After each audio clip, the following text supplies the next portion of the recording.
आदरणीय प्राचार्य सर, इथे उपस्थित नागरे सर, महाविद्यालयाचे सर्व सन्माननीय प्राध्यापक वृंद आणि विद्यार्थी मित्रमैत्रिणी, कमीत कमी वेळेमध्ये एकदम कॉम्पॅक्ट अशी स्पर्धा झाली. जशी पाहिजे तशी स्पर्धा कशी असावी अशीच असावी. कवी लोक लय भारी असतात.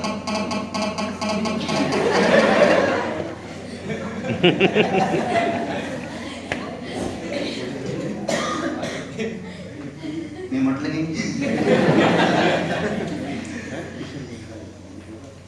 एक कवी स्टेजवर आला आणि त्याला घरून डायरीच आणली होती कवितेची. म्हणे एक कविता सादर करतो म्हणे, आणि ती जर तुम्हाला आवडली तर दुसरी सादर करतो, ती जर आवडली तर तिसरी, ती जर आवडली तर चौथी, ती जर आवडली तर पाचवी, अशा काही कविता सादर करतो. आणि नाही आवडली तर तोपर्यंत सादर करतो जोपर्यंत आवडत नाही.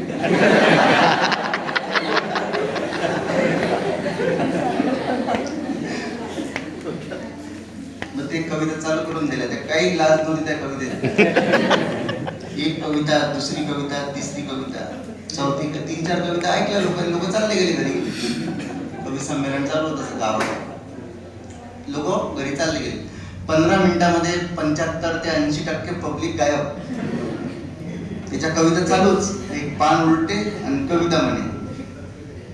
मग एक गावातला पैलवान, मारुती पैलवान, त्याच्याजवळ काळी होती बांबूची, आणि तो असा आला उभा राहिला साईडला. तर तो त्या पैलवानच्या इकडे पाहून या कवीचं टोनिंग बदलून गेलंय. हा म्हणे ही माझी शेवटचीच कविता आहे, त्यानंतर मी माझं कविता वाचन.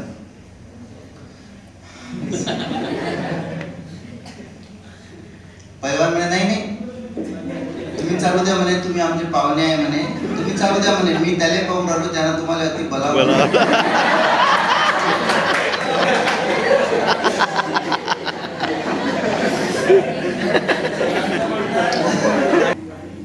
कवी संमेलनामध्ये सतत 8 दिवसातून एखादा कवी संमेलन असतेच कुठं ना कुठं. आम्ही हजर असतोच त्या कवी संमेलनाने. तर आम्हाला खूप अनुभव आहे कवी लोकांचे. एका कवी संमेलनात गेलो तर जवळपास 7 लोक स्टेजवर बसलेले होते, 35 लोक समोर बसलेले होते. आणि तो आयोजक होता की नाही, असं तोंड चिमून बसला होता असा बाजूले आयोजक. मग मी त्या आयोजकाजवळ गेलो. म्हटलं एवढं काऊन टेन्शन घेता. म्हटलं 7 जणांना ऐकायला 35 जण आले, 5 पट रिस्पॉन्स आहे असं समजायचं. म्हटलं पॉझिटिव्ह विचार करायचा. म्हटलं एवढं काय. म्हटलं अरे तसं नाही म्हणे, आम्ही कवी संमेलनाची बातमी दिली म्हणे, 35 कवी आले म्हणे.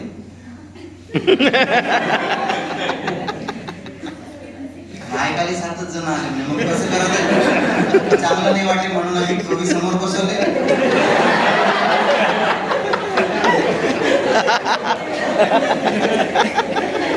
जे ऐकायला आले म्हणे ते स्टेजवर बसवले.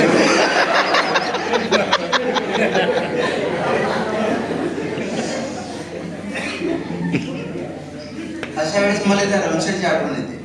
आता रमशा म्हणजे आतापर्यंत मला वाटत होतं की बाई पोराचंच नाव आहे. आता ते टीव्हीवर एक शो सुरू आहे जाऊबाई गावात, त्याच्यात रमशा पोरीचं नाव आहे. तुम्ही पहिल्यांदा समजलं की पोरीचे नाव रमशा असते म्हणून. हा रमशा लय भारी होता. एक वेळ स्टेजवर मी त्या चला हवाई उद्यामध्ये त्याचा एक किस्सा सादर केला होता. तो खूप लाखो त्याच्यावर ते टिकटॉक झालं त्यावेळेला. तो शेर असा होता, तुम्हाला माहित असेल, काही लोकांनी तो ऐकला असेल, म्हणजे तो खूपच व्हायरल झालेला आहे. रमशा स्टेजवर आला. स्टेजवर आल्यानंतर संचलन करणाऱ्या पोरीच्या हातातला माईक हिसकून घेतला. नाही, एक शेर पेश करणे जा रहा बोले. आता कॉलेजचा माहोल सगळा गॅदरिंगचा, आणि पोट्याला भल्ला उल्ला शेर सादर करते. आता रमशा कसा शेर सादर करते तर सगळ्याला उत्सुकता. मग यानं शेर सादर केला. म्हणजे उन्होंने जहां जहां पर रखे कदम हमने वो हर जमी चूम ली. असं वाटलं नाही ना की बा एवढा चांगलं ओळ सादर करीन म्हणून रमशा पोट्याने एकदम टाळ वाजवल्या. क्या बात है, क्या बात है. म्हणजे उन्होंने जहां जहां पर रखे कदम हमने वो हर जमी चूम ली, और वो बेवफा घर आकर कह गई काकू तुमचं पोरग माती खाते.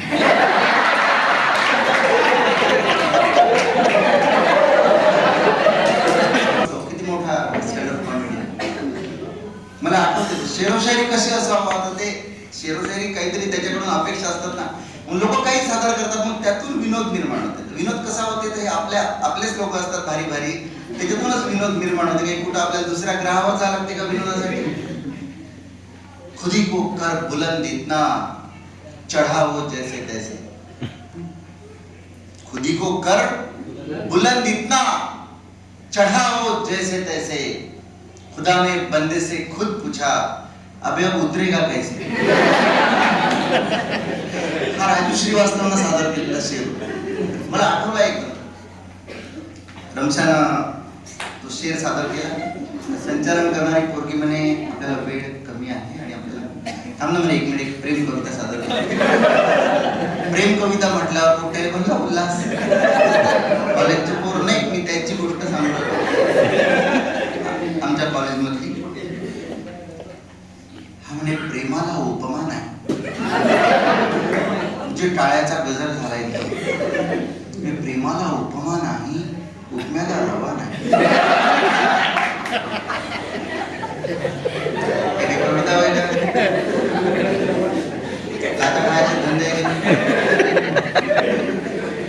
प्रेमाला उपमा नाही, उपम्याला रवा नाही. रव्याला गहू नाही, गव्हाला शेती नाही, शेतीला पाणी नाही, पाण्याला पंप नाही, पंपाला पैसे नाही, पैशाला नोकरी नाही, नोकरी शिक्षण नाही, शिक्षणाला कॉलेज नाही, कॉलेजमध्ये मुली नाही, मुलीशिवाय प्रेम नाही, प्रेमाला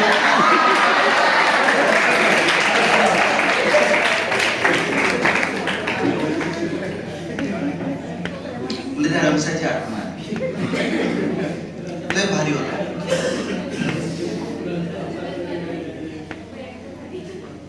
कॉलेजमध्ये एका पोरीवर त्याचं प्रेम होतं. एक वेळ ते आले म्हणे, तू माझ्यासाठी काय करू शकतोस म्हणे. हा म्हणे मी तर काही करतो नाही, तू फक्त सांग म्हणे मला, तू माझ्यासाठी चंद्र आणू शकतोस का. हा म्हणे चंद्र जर तू यासाठी आणला तर पृथ्वीच्या भौतिकता बाब फिरणार.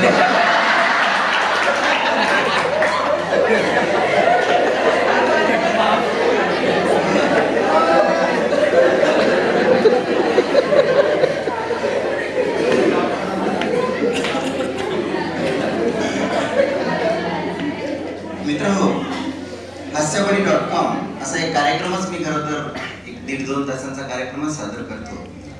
आणि आज मला इथं पुन्हा एकदा, म्हणजे आधी आलो होतो 2 वर्षांपूर्वी, ते एका मुलाखतीसाठी माझी मुलाखत विद्यार्थ्यांनी घेतली होती. मला तो दिवस अजूनही आठवतो.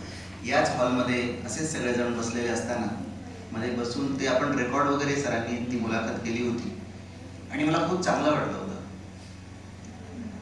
आता इथे ज्या कविता सादर केल्या बघा, जसं की नागरे सरांनी कविता सादर केली, त्यांना नारायण सुर्वेंची कविता आठवली. किती मार्मिक आहे हे प्रेम. आता हरवत चाललं. खरं प्रेम आहे ना, ते खरं प्रेम राहिलं नाही. तुकाराम महाराजांनी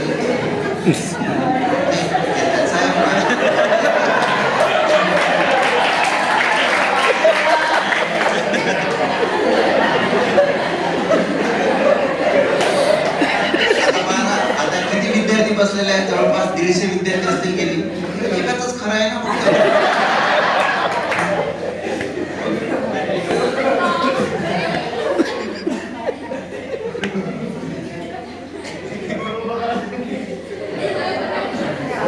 मॅडम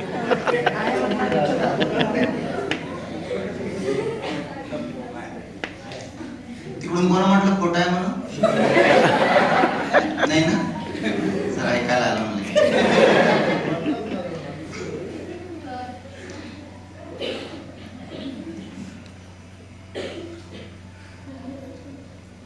आणि दुसरी गोष्ट म्हणजे नारायण सुर्वेंची कविता सरांनी सादर केली. दुसऱ्या ज्या ओळी त्यांनी त्या भिंतीवर लिहून ठेवल्या होत्या त्या ओळी त्यांनी सादर केल्या. जीवनामध्ये आपण कधीही खचून न जाता जेव्हा काम करत राहतो, जिद्दीनं परिश्रम करीत राहतो, तर आपण नक्कीच आपल्या ध्येयापर्यंत पोहोचतो. आज बातमी वाचली की राजदत्त साहेबांना पद्मभूषण पुरस्कार जाहीर झालाय. त्याचप्रमाणे शंकर बाबा पापळकर यांना सुद्धा सन्मानित करण्यात आलेलं आहे. खूप आनंद झाला, कारण दोन्ही लोक जे आहेत ते आपल्या अकोल्याच्या मातीशी नातं सांगणारे लोक आहेत. शंकर बाबा पापळकरांचा मला एकदा असाच फोन आला होता. आता हा शेर कुणाचा आहे मलाही ठाऊक नाही, कुठल्या तरी शायराचा तो आहे, पण त्यांनी मला ऐकवला. तो शेर असा आहे की घर जल गया है मेरा तो फिर बचा ही क्या है. घर जल गया है मेरा तो फिर बचा ही क्या है, और अगर मैं बच गया हूं तो फिर जला है क्या है.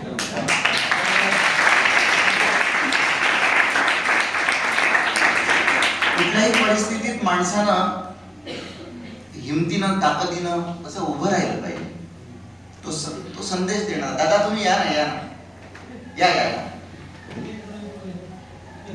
पण इतक्या मनापासून ते ऐकत आहेत म्हणून मला असं वाटलं की तुम्ही खिडकीच्या त्या बाजूला आहेत ते, पण त्यांना ऐकावंच वाटत आहे म्हणून म्हटलं या. त्यांना उगीच त्याची टिंगल करण्यासाठी नाही म्हटलं.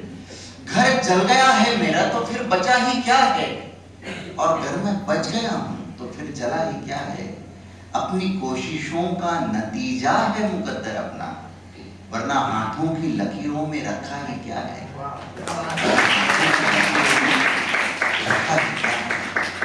शेर असावा.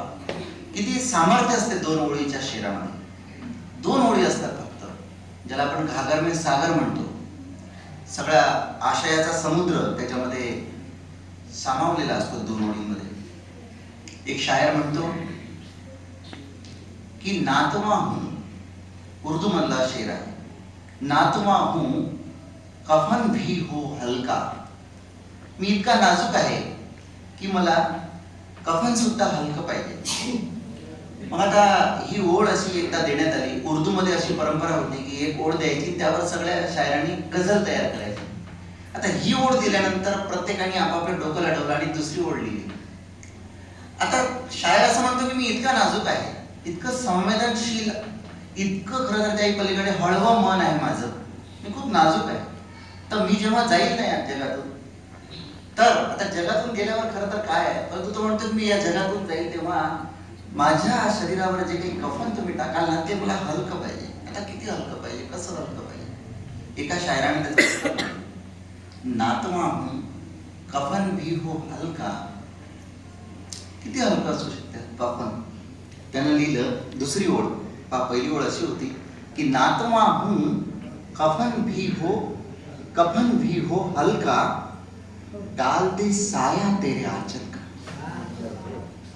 म्हणजे पदर जर टाकशील तर त्याचंही ओझं होईल मला, तो त्या पदराची केवळ सावली माझ्या. म्हणजे काय प्रतिभा असू शकते, कल्पनाशक्ती असू शकते, आणि त्या प्रतिभावंताचं सामर्थ्य किती असू शकते. खूप सुंदर कविता. सरांनी सुद्धा कविता